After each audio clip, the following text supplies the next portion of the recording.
Bonjour à tous et bienvenue sur la chaîne Le Livre des Aurores d'Arius. Cela fait très longtemps que je n'avais pas dit ça et j'aimerais vous en expliquer la cause. Comme vous devez normalement le savoir si vous avez regardé la première vidéo, j'ai suivi une formation, une première année, une deuxième année de formation d'écriture. Actuellement, je suis donc en troisième année de formation. Les deux premières années portaient sur les nouvelles, donc des formats courts d'une histoire portant environ 6000 signes. Et pour cette nouvelle année, donc, j'écris mon livre avec l'aide d'un tuteur, ce qui est d'ailleurs une expérience incroyable. Et d'ailleurs, en parlant de mon tuteur, il s'est abonné à cette chaîne, donc s'il passe par là et regarde cette vidéo, je lui passe bien entendu le bonjour. Donc, comme cette troisième année change un peu mes habitudes d'écriture, cela fait très longtemps que je n'ai pas vraiment écrit de nouvelles, que mes idées sont un peu brouillons et que je n'avance pas, donc dans le domaine des nouvelles, je me permets plutôt de trouver un raccourci, nous dirons. J'aimerais donc partager d'autres vidéos, mais avec des nouvelles déjà écrites lors de ma première année et de ma deuxième année de formation.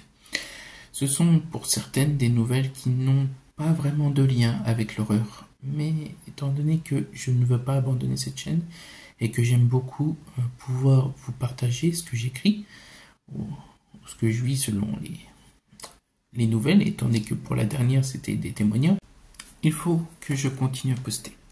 Donc je me mets un bon vieux coup de pied dans les fesses, et donc je me permets de vous donner cette solution de secours en attendant. Comme ça, le temps que je vous partage d'autres vidéos avec des nouvelles qui ne sont pas horreur, comme je viens de le dire, cela me permettra d'écrire des nouvelles qui seront dans le thème de la chaîne. Si cela vous convient, n'hésitez pas aussi à donner votre avis en commentaire, ça fait toujours plaisir. Donc pour cette nouvelle vidéo, je vous présente les deux prochaines histoires. La première s'appelle Hygiène sans eau. Le but de cette nouvelle, c'était de répondre à la consigne qui était de relater un événement qui n'est jamais arrivé dans l'histoire. Et donc, Hygiène sans eau m'est venue presque automatiquement. La deuxième s'appelle La Fédération machiavélique des chats. Et je n'ai pas besoin d'expliquer, tout est déjà dans le titre. Donc, sans plus tarder, voici Hygiène sans eau. Aujourd'hui, dans la rubrique Ce n'est pas encore du propre, votre journal, les nouvelles qui fouettent, vous dévoile une information sensationnelle. Ce moment est un grand jour pour nous tous. Les scientifiques se sont penchés depuis un certain temps sur la question qui brûle les lèvres du monde entier. Quand l'humanité va-t-elle pouvoir utiliser l'eau pour son hygiène corporelle? Ils ont pu nous donner une réponse, et la voici. Vous le saurez à la fin de l'article. Comme vous le savez tous, l'eau est toxique pour notre corps. Nous ne pouvons ni nous laver avec, ni la boire. Notre journal met un point d'honneur à vous fournir toutes les nouvelles, même les moins odorantes qui soient. Donc pour ceux qui ne savent pas à quel moment nous avons fait cette sinistre découverte, nous devons revenir à l'époque de la Rome antique. Les premiers symptômes chez les hommes ont commencé à se déclarer dès les premiers bains publics ouverts à la population. Des vomissements et diarrhées sévères ont vite fait leur apparition, ce qui les a conduits à une forte déshydratation, les rendant aussi secs qu'un coup de trique. Pour pallier à ce problème, nos amis romains sont restés à la solution du sable. Certes, pas très amusante, mais qui a la faculté de garder la transpiration. Cette méthode les a lustrés, devenant aussi brillants qu'un service à vaisselle jamais utilisé. Malgré tout, les Romains avaient eu une bonne idée, mais l'être humain, voulant plus de confort, a cherché des solutions. La boue, par exemple, un très bon choix, mais qui a vite fait passer les gens pour un troupeau de poteries en vadrouille, la solution a donc vite été abandonnée. La pluie était elle aussi une excellente proposition, mais notre corps ne supporte pas une forte exposition, donc l'idée a elle aussi été rejetée. Notre histoire est passée par différents stades. L'huile de putois, qui rend la peau douce et propre, mais vous oblige à vous promener, une pince à linge sur le nez, vous faisant perdre toute votre toison capillaire par la même occasion. L'huile de baleine, qui vous fait devenir aussi désirable qu'un savon à ramasser dans les douches d'une prison. La pommade aux orties, très appréciée comme cadeau à offrir à des personnes qui vous sont chères, comme votre belle-mère ou la voisine qui vous fait profiter de ses goûts musicaux extraordinaires à 2 heures du matin. Ou alors les cendres de bois, pratique pour le camouflage quand on joue à cache-cache en forêt la nuit, etc. Toutes ces idées sont innovantes, certes, mais n'ont pas fait long feu. Aujourd'hui, en 1981, nous avons quand même pu trouver un substitut, le jus de cactus. Boire et se laver avec, cela nous a fait énormément progresser. Avant, les jus de fruits étaient nos seules consommations de boissons. Les fruits sont constitués d'eau, et malgré tout, notre corps les tolère. À l'heure d'aujourd'hui, nous ne savons pas l'expliquer, mais des recherches sont toujours en cours. Ces derniers sont rafraîchissants, mais impossibles à utiliser pour notre hygiène corporelle, car ils nous rendent aussi collants qu'un chewing-gum usagé. Il y a 2 problèmes avec le jus de cactus. Le premier, c'est l'importation. Les conditions de vie d'un cactus ne permettent pas de le faire pousser dans des régions tempérées, laissant aux plus fortunés le soin de s'en payer des litres à volonté. Les prix enflent vite, ce qui oblige beaucoup de nos concitoyens à revenir à l'ancienne méthode, le sable ou la boue. Comme nos amis les éléphants, puisque le procédé permet d'éliminer les parasites.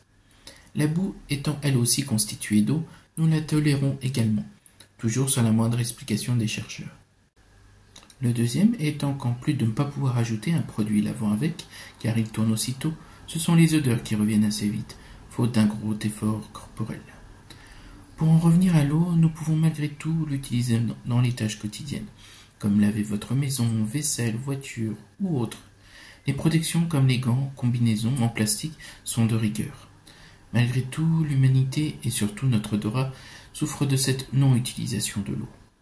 Mais rassurez-vous, mesdames et messieurs, puisqu'au début de cet article, je fais mention d'une découverte prodigieuse. Le problème, d'après les scientifiques, nous devrions attendre plusieurs siècles pour trouver la bonne formule, pour éliminer toutes les toxines de cet élément qui nous coule entre les doigts et nos espoirs depuis si longtemps. Les chercheurs se penchent vers les animaux qui, eux, ont la faculté de boire cette eau si convoitée. Ils font actuellement des recherches sur des cadavres pour analyser si l'eau a fini par les tuer ou non. Donc, chers amis odorants, laissez-moi vous dire ceci. Peut-être que vous continuerez à sentir le bouc pendant très longtemps, mais gardez un jour l'espoir que vos petits enfants puissent un jour profiter de la découverte de l'élimination de notre allergie à l'eau. Un article rédigé par Jean-Yves Le Sang. Et voilà qui conclut notre première histoire. J'espère que cette nouvelle vous aura plu et qu'elle vous aura fait rire, ou au moins sourire. C'est déjà ça.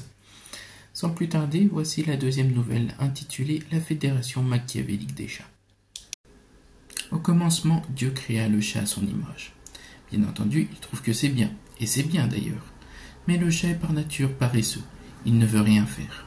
Alors, plus tard, après quelques millénaires, Dieu crée l'homme, uniquement dans le but de servir le chat, de lui servir d'esclave jusqu'à la fin des temps. Au chat, il donne l'indolence et la lucidité.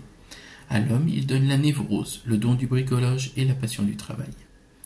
L'homme s'y met à cœur joie. Au cours des siècles, il édifie toute une civilisation basée sur l'invention, la production et la consommation intensive.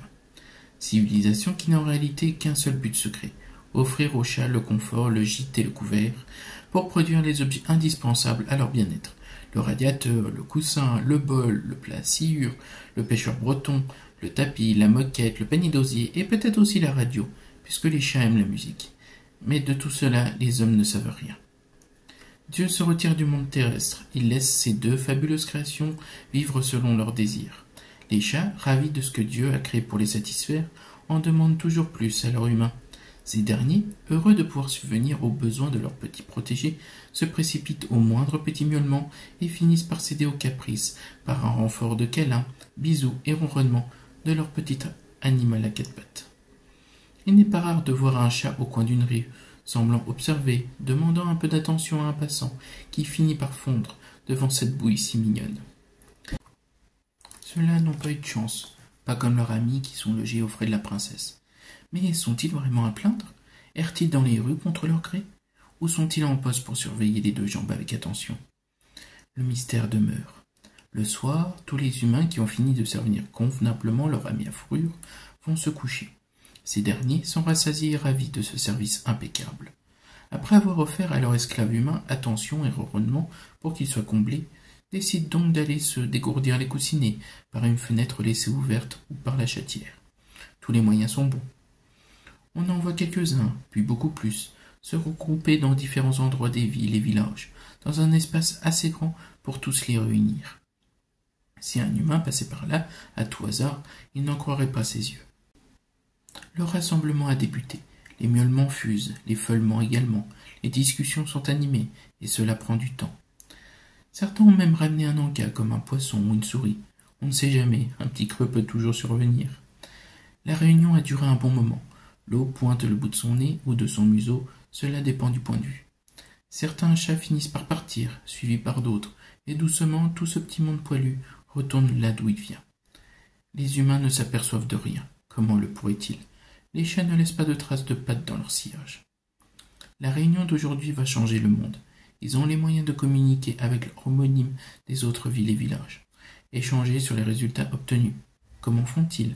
Babine cousue. Les chats ont voté à l'unanimité. La décision est prise. C'est une opération de grande envergure qui va débuter. L'invasion des félins a commencé. L'objectif? Que chaque chat finisse par être adopté ou avoir un chez-soi, pour pouvoir asservir plus facilement les humains et prendre complètement le pouvoir. Il est temps que les chats dirigent le monde comme Dieu l'a fait avant. Et voici qui conclut cette nouvelle vidéo YouTube et donc ce nouveau format. J'espère que celui-ci vous plaît. N'hésitez pas à me le dire en commentaire et si cela ne vous plaît pas, un commentaire constructif sera vraiment très apprécié. Sur ce, n'hésitez pas à partager, à liker, à vous abonner et à commenter aussi, comme c'est dit. C'est gratuit et ça fait toujours plaisir. Moi je vous dis donc à la semaine prochaine. Bye.